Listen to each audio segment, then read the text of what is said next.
Guys, magandang umaga. Nandito tayo ngayon sa Himlayan Road sa tindahan ng Kwek Kwek ni Kuya Dennis.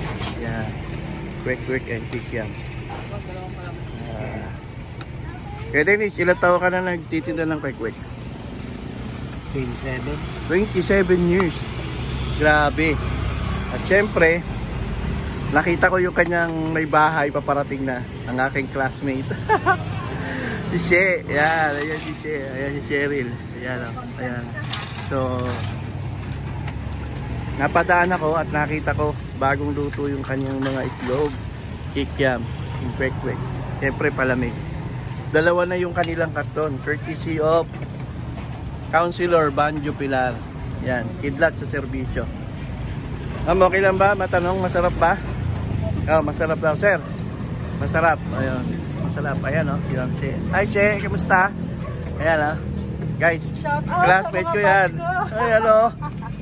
Shout out sa batch 89 ng Pasong Tamo Elementary. Ayan. Yan, guys. Mura na, masarap pa. At syempre, meron ho silang bagong karton courtesy of Congresswoman Maribico Pilar and Councilor Banjo Pilar. Yan, salamat po sa kidlat sa serbisyo at sa marangal na paglilingkod. Yan, guys.